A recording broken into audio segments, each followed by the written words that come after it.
अस्सलामुअलैकुम। मैं कसाई का काम करता था। मेरी दुकान के पास एक साफ सादा लड़का आकर बैठ जाता और मुझसे चर्बी लेकर चला जाता। एक दिन कुछ लोग इसे बुरी तरह से मार रहे थे और वो खून से लथपथ हो चुका था। एक आदमी बोला, इसने रेडी से फ्रूट उठाया है जो काफी गंदा था। और वो लड़का सिसकते हुए बोला, मेरी बीमार माँ और बहनें 2 दिन से भूखी हैं।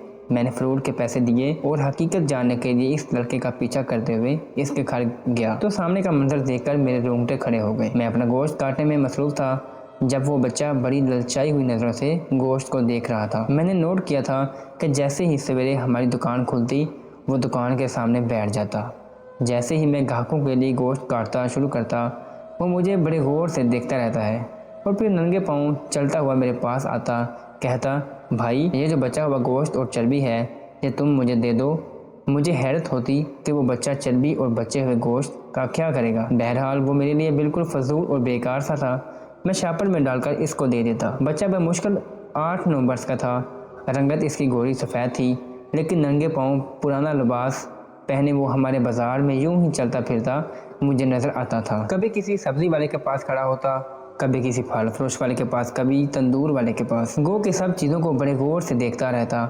मैं शायद उसकी इन बातों पर ज़्यादा तवज्जो न देता, लेकिन कुछ दिनों बाद जो वाक़या रोनमा हुआ, मेरी तवज्जो खुद ब खुद इस लड़के की जानब आने लगी, क्योंकि इसके हाथ में एक काले रंग का थैला सा पकड़ा रहता था और मुझे ये लगता है जैसे इस थैले में कुछ है। इन्हीं दिनों शहर में एक खुदकुश हमला हुआ था और हवा भी एक बच्चे के जरिए था। जब ये खबर आम हुई तो सभी चुकन्ने से होकर रह रहे थे। मैं बड़े गौर से इस लड़के का चेहरा देख रहा था कि कुछ ढूंढने की कोशिश करता। इन्हीं मैंने देखा कि एक बार इस लड़के की लड़ाई हो गई। मोहल्ले के हमारा लड़के इससे वो काले रंग का थैला मांग रहे थे कि तुम बताओ कि इसमें क्या छुपा रखा है जो तुम किसी को हाथ नहीं लगाने देते। बच्चा वो थैला अपने साथ सीने से लगाए भवेंचे हुए था, किसी को नहीं दे रहा था। जब शोर शराबा बढ़ा तो हम सब दुकानदार भी वहाँ चले गए। वो लड़के कहने लगे कि ये लड़का रोज़ाना बाजार में आता है और इसके हाथ में ये काला थैला होता है, हमें इस पर शक है, इसको बोलो कि अपना थैला खोल कर दिखाए। वो लड़का कहने लगा कि नहीं, मैं ये थैला किसी कीमत पर नहीं खोलूंगा। ये सुनकर तो बहुत सारे दुकानदार भी इश्तिहार में आ गए थे। कहने लगे क्योंकि इसमें कोई बम छुपा है। वो कहने लगा नहीं, इसमें ऐसा कुछ नहीं है। तो फिर मैंने कहा कि तुम इतना छुपा छुपा के क्यों रख रहे हो? जब इसमें कुछ ऐसा नहीं है तो दिखा दो ना इन लोगों को। लेकिन वो नफ़ी में सर हिलाने लगा, कहने लगा नहीं, ये नहीं दिखाऊंगा। बहुत से नौजवान लड़कों ने इससे वो थैला खींचना चाहा, लेकिन इसने अपने करीब आए नौजवान को धक्का दिया और भाग कर गली के अंदर चला गया। बहुत से नौजवान इसके पीछे गए, लेकिन एकदम वो गली में गायब सा हो गया था या शायद छुप गया था। बहरहाल लोगों ने कहा कि अगर अब ये हमें नजर आया तो हम इसका जरूर थैला देखेंगे। दोबारा कई रोज तक इस बच्चे ने वहाँ का रुख ना किया। मुझे तो ऐब से वसवसे आने लगे थे। आजकल चोरी चकारी और ये खुदकश बम धमाकों वाले भी बनने लगे थे। खुदा ऐसे लोगों को गारत करे जो मासूम बच्चों को ये सब सिखाकर इनकी जिंदगियां बर्बाद कर रहे थे। चंद रोज बाद दोबारा लड़का वो सहमा हुआ खोजती नजरों से वहाँ आने लगा। इसके बाद मैंने नोट किया कि वो बच्चा बिना थैले की आने लगा था। इसके पास कोई थैला मौजूद ना होता। एक बार मैंने सोचा कि मैं इसका पीछा करता हूँ, देखता हूँ कि ये कौन है। मुझे वो लड़का जाने क्यों कुछ मशकूक सा लग रहा था। हमारे मोहल्ला का भी ना था और मैं इसे पिछले 10 दिन से यहाँ पर घूमता फिरता देख रहा था। इससे पहले तो किसी ने इस बच्चे को नहीं देखा था। वो चलता हुआ एक बार फिर मेरी दुकान के पास आया और फिर दुकान से थोड़ा दूर होकर जमीन पर बैठ गया। वो जहाँ बैठा था वो बहुत धूप थी, गर्मी भी आज अपने जोबन पर थी, मगर वो लड़का वहाँ बैठकर एक को बगौर देख रहा था। मैं 1 घंटे तक सारा गोश्त साफ करके रखता रहा, खराब गोश्त और चर्बी अलग करता रहा, गाहे बगाहे इस पर भी नजर डालता रहा। जब गोश्त साफ करके फारग हुआ तो वो उठकर मेरे पास चला आया, कहने लगा, भाई एक बात कहूँ? मैंने सवालिया नजरों से इसे देखा और बोला कि हाँ कहो। कहने लगा, भाई ये खराब गोश्त तुम मुझे दे दोगे? इसका सवाल मुझे चौंका गया था। मैंने चर्बी और खराब गोश्त वाला थैला वैसे भी कचरे में ही फेंकना था, मगर एक सवाल फौरन दिमाग में आया। मैंने इस लड़के से कहा कि तुम इस खराब गोश्त का क्या करोगे? जहन में फौरन एक ख्याल आया था कि कहीं ये लड़का भी खुदकश धमाके वालों में से तो नहीं, ये ना हो कि इसी खराब गोश्त में बम वगैरह छुपा कर यहाँ रख दे और फिर जब तक अंदाजा हो तो बहुत देर हो चुकी हो। वो लड़का खामोश हो चुका था। कहने लगा, वैसे भी तो फेंक दोगे, मुझे ही दे दो। मगर मैंने फौरन माथे पर तेवरी चढ़ा ली और वो गोश्त देने से मना कर दिया। मेरे एक बार मना करने पर वो खामोशी से जाकर वहीं बैठ गया और कभी फल फरोश को देखता तो कभी सब्जी फरोश के थैले पर नजरें दौड़ाता। दिल में बेचैनी तो थी, मगर मैंने इसके बावजूद वो खराब गोश्त कचरे के ढेर पर फेंक दिया जो कि वहीं मौजूद था। हर शाम सफाई वाला वो उठा लिया करता। जो ही मैंने वो खराब गोश्त वहाँ फेंक कर आया तो बहुत सी आवारा बिल्लियां इस गोश्त पर झपटी। वो शापर को फाड़ कर गोश्त निकालना चाह रही थी। मैं तो वहां से पलट कर अपनी दुकान पर आ गया, मगर जब पलट कर देखा तो मेरे होश उड़ गए, क्योंकि वो मशकूक सा लड़का इन बिल्लियों को वहां से हटाकर वो गोश्त का शापर इनसे छीनने की कोशिश कर रहा था। मगर वो बिल्लियां भी आवारा और जंगली थी, इस लड़के के हाथ पर पंजे मारने लगी। मगर इसके बावजूद इस लड़के ने बिल्लियों को हटाकर वो गोश्त छीना, जो आधा जमीन पर और आधा बिल्लियों के मुंह में रह चुका था। इसने बाकी बचा गोश्त उठाया और एक जानब दौड़ लगा दी। मैं कितनी ही देर ये मंजर देखता रहा। शक्ल से तो अच्छा खासा मालूम होता था, मगर कोई भी लड़का भला खराब गोश्त के लिए इतनी जिद्दोजहद कैसे कर सकता था। मैं सारी रात सो न सका, यही सोचता रहा कि इस लड़के के बारे में कैसे जानूं, वो कहाँ का था और ऐसा क्यों कर रहा था। अगले रोज तो इस लड़के ने वो हरकत की कि सबको ही परेशान सा करके रख दिया। मैंने अभी दुकान खोली ही थी और अपनी दुकान को सेट कर ही रहा था कि एक शोर की आवाज़ आई। मैंने देखा बहुत सारे नौजवान इस लड़के को पीट रहे थे। मैं वहाँ पहुँच गया। मैंने देखा वो लड़का अपने पेट पर हाथ रखे घुटनों के बल बैठा था और मुंह भी इसने अपने घुटनों में दिया हुआ था। लोग इसकी कमर पे इसको मार रहे थे, इसे सीधा करने की कोशिश कर रहे थे, मगर वो अपना चेहरा छुपाए लोगों के घुसे मुक्के खाता हुआ रो रहा था। मैं आगे बढ़ा और लोगों को इस बच्चे से दूर करने लगा। वो बेचारा तो बिल्कुल ही अधमरा सा हो चुका था। आखिर कोताही 8-9 साल का और ये लोगों का मजमा जो इसे पूरी कुव्वत से पीट रहा था।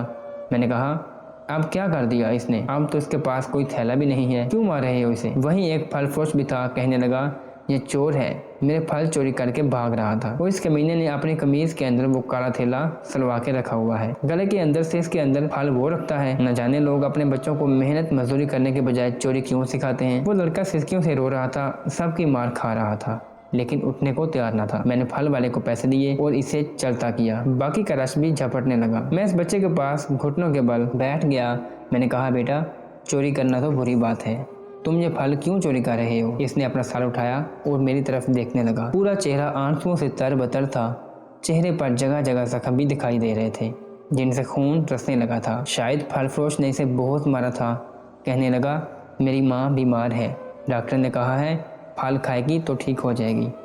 मैंने तो पहले फल वाले से कहा था कि तुम्हारे थैले में जितने भी गले सड़े फल हैं वो मुझे दे दो। भाई, मैंने कोई ताज़ा और अच्छी किस्म का कोई फल तो नहीं मांगा था, बल्कि सारे दिन का खराब, बासी और ना बिकने वाला सड़ा फल देने को कहा था। बदले में इसके फलों की दिन में 2 बार रखवाली भी की थी। जब वो नमाज पढ़ने गया था, जब दुकान बंद करने लगा तो मैंने इसे फल मांगे। वैसे भी तो इसने वो फेंक ही देने थे, लेकिन इसने मुझे धक्का दे दिया, बोला, दफा हो जाओ, भूखे नंगे न जाने कहाँ कहाँ से चले आते हैं। मुझे गुस्सा आ गया तो मैं इसके फल लेकर भागने लगा। तुम खुद देख लो भाई, मैंने वही फल उठाए जो गले सड़े थे, ताज़ा फलों को हाथ भी नहीं लगाया। मेरी माँ बहुत बीमार है, इसलिए मैंने इससे फल चुराए थे। वो रोते हुए हिचकियों से ये सब कह रहा था। मैंने कहा, बेटा, तो कोई काम क्यों नहीं कर लेते? अल्लाह पाक ने तुम्हें 2 हाथ दिए हैं जो सलामत हैं, पाँव हैं वो भी सलामत हैं, तुम बिल्कुल ठीक ठाक हो, चोरी करने के बजाय मेहनत करो। कहने लगा, मेहनत से क्या मिलता है साहिब, मैंने मेहनत की थी, मैं लोगों की गाड़ियाँ साफ़ करता था। वो झिड़क झिड़क कर 2-3 बार साफ़ करवाते थे, मगर जब मैं इनसे पैसे लेने के लिए इनकी खिड़की के सामने हाथ फैलाता तो वो गाड़ी आगे बढ़ा के ले जाते और हंसते मेरी गुर्बत और मेहनत का मजाक उड़ाते रहते। इसके बाद मैंने फूलों के गजरे बेचना शुरू कर दिए, जो मेरी बहनें बनाती थीं, लेकिन वो भी मुरझाने लगे। कोई भी मुझसे खरीदने के लिए तैयार नहीं था। कहते थे, तुम्हारे गजरे बासी हैं, इनमें ताजगी नहीं है। हालात, मेरी माँ पूरी रात इन गजरों को पानी में भिगो के रखती ताकि वो ताज़ा लगे। मेरी बहनें फजर पढ़कर बैठती और इंतहाई नफासत से गजरे परोती, फिर मेरे हवाले करती कि जाकर बेचूं।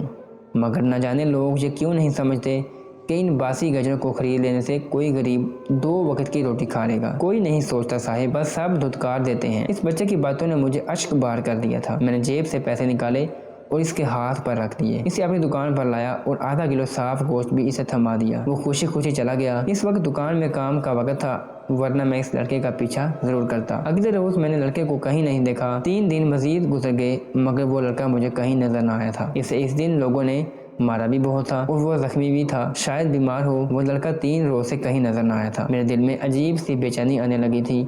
मैं ये सोच रहा था कि काश इस रोज इसका पीछा करते हुए वहाँ चला जाता तो मुझे हकीकत का भी इल्म हो जाता, मगर ना जाने वो लड़का अब कहाँ चला गया था। 1 हफ्ता गुजर चुका था, मगर वो लड़का दोबारा इस जगह ना आया। धीरे धीरे मैं भी इस लड़के के बारे में भूलने लगा और यह सोचने लगा कि होगा कोई आवारा इस बाजार से तो लोगों ने इसे मारकर निकाल दिया था। अब कहीं और जाकर ये चोरी चकारी करके पेट पालने लगा होगा। यही सोचकर एक बार फिर मैं अपने काम में मसरूफ हो गया। मगर इसी शाम वो लड़का मुझे दोबारा दिखाई दिया। इसकी तबीयत इंतहाई खराब महसूस हो रही थी। इसके चेहरे पर अजीब जर्द पीले दाग लगे हुए थे। लोग देखकर इसका मजाक उड़ाने लगे थे। इसके हम उम्र बच्चे जो अक्सर बाजार में आया करते थे और कुछ तो यूं ही आवारागर्दी करते रहते, वो सभी इसे देखकर मजाक उड़ा रहे थे, जबकि वो खामोशी से लड़खड़ाते हुए चलता आसपास देख रहा था। मैंने गौर किया तो इसके चेहरे पर जख्म और नील के निशान थे।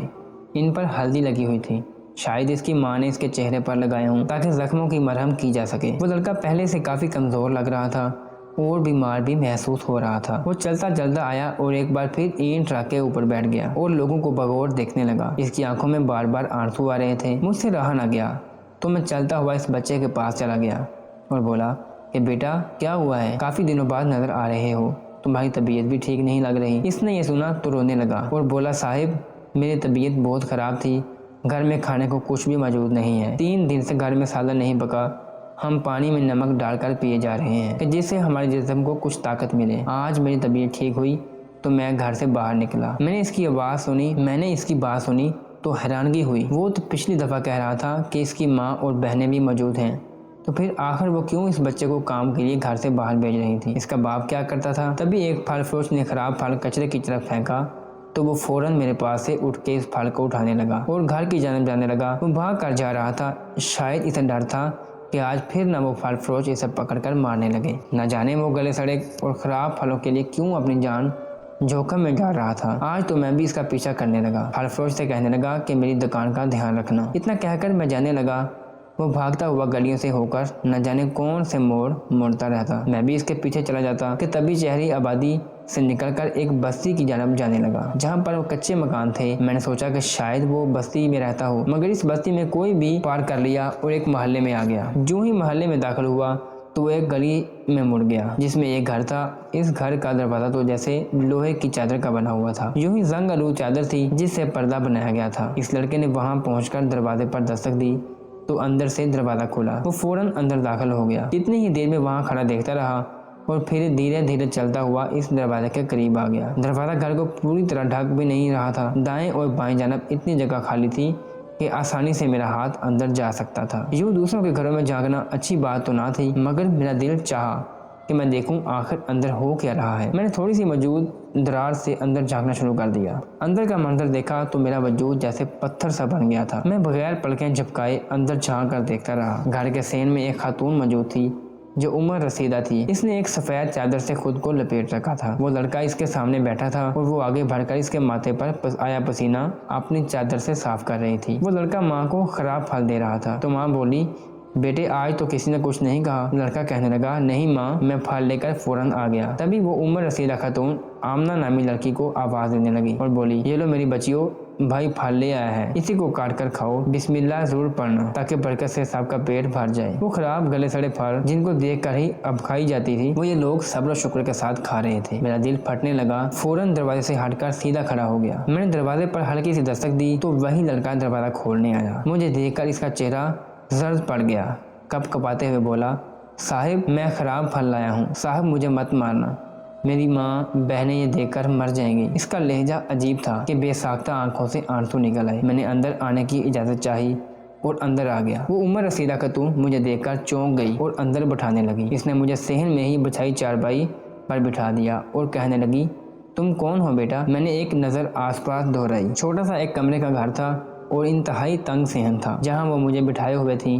मैंने इस छोटे बच्चे को अपने पास बिठाया और इस औरत से कहने लगा कि खाला क्या आपके घर में कोई मर्द कमाने वाला नहीं है जो आप इस बच्चे को बाहर भेज रही हैं? खाला ने मेरी बात सुनी तो रोने लगी। कहने लगी कहीं तुम वही तो नहीं जिसने मेरे बच्चे को गोश्त दिया था? मैं हाँ में सर हिलाया। वो मुझे कहने लगी कि बेटा एक ज़माना था जब हम भी बड़े खुशहाल और ऐशो आराम से रहा करते थे, मगर मेरे शोहर का इंतकाल हो गया तो इसके भाइयों ने इसकी तमाम जायदाद हड़प ली और हमें अपने घर से बेघर कर दिया। मेरी 2 जवान बच्चियां हैं और एक बेटा है जो मुझे शादी के काफ़ी सालों बाद खुदा ने अता किया। मैं खुश थी कि अल्लाह ताला ने मुझे बेटा अता किया है, मगर इसके पैदा होते ही 3 साल बाद मेरा शोहर इंतकाल कर गया और मैं अपनी जवान बच्चियों समेत बेघर हो गई। मजबूरन इस छोटे से किराए के मकान में आकर रहने लगे। हमारा गुजारा बहुत मुश्किल था हम इंतहाई शरीफ और बापर्दा औरतें हैं, कभी घर से बाहर कदम न रखा। कुछ साल तो लोगों के कपड़े सी कर मैं काम करती रही, मगर अब गुर्बत इस कदर बढ़ चुकी है कि मजबूरन अपने बच्चे को काम पर भेजना पड़ा। यह बच्चा पहले मेहनत मजदूरी करता रहा, मगर लोगों ने इसे पैसे ना दिए और अब से बाजारों में जाकर कुछ खाने के काबल ले आता है। बस इसी से हमारा गुजारा होता है। वो रो रो कर मुझे अपनी जिंदगी की दास्तान सुना रही थी। इसकी 2 जवान बेटियां थी और दोनों ही शादी के लायक थी, मगर जहेज ना होने की वजह से और इस गुर्बत की वजह से कोई भी ब्याह नहीं रहा था। मैंने जब यह सुना तो आंखों से आंसू बहने लगे। आज मैंने अभी तक 3000 रुपये का गोश्त बेचा था। मैंने इन 3000 में से 2000 रुपये निकाले और इनके हाथ पर रख दिए और बोला, कुछ राशन खरीद देना। इतना कहकर मैं घर से निकल गया। सारी रात बेचैन और रोता रहा। इस दुनिया में किस कदर मुश्किल हालात से लोग 2-4 थे, लेकिन इसके बावजूद खुदा की जात का शुक्र और सब्र कर रहे थे। मैं अपने भाई के साथ रहता था। मेरी माँ नहीं थी बल्कि पापा थे, जिनको फालिज का अटैक हुआ था, तो वो बिस्तर पर ही पड़े थे। हम दोनों भाई इनका वाहिद सहारा थे। मैंने सारी रात सोचा और फिर इस बारे में अपने भाई से बात की और अब्बू से भी जिक्र किया। अबू ने भी हमारी बात की तायद की। अगले ही रोज मैं इनके यहाँ गया और खाला के पास बैठकर इनकी बेटी का रिश्ता मांग लिया। मैंने अपनी और छोटे भाई दोनों के लिए इन दोनों बेटियों का हाथ मांगा था। खाला तो सिसक कर रोने लगी और मेरे आगे हाथ जोड़ने लगी, मगर मैंने फौरन इनके हाथों को पकड़कर अपने माथे से लगा लिया और बोला कि आप बड़ी हैं, बड़े सर पर हाथ रखते हैं, हाथ नहीं जोड़ते। खाला मुझे दुआ देने लगी और रोने लगी। मैं इनकी दोनों बेटियों को ब्याह कर अपने घर ले आया। दोनों बहुत ही सलीका शार और नेक लड़कियां थीं, इंतहाई खूबसूरत थीं।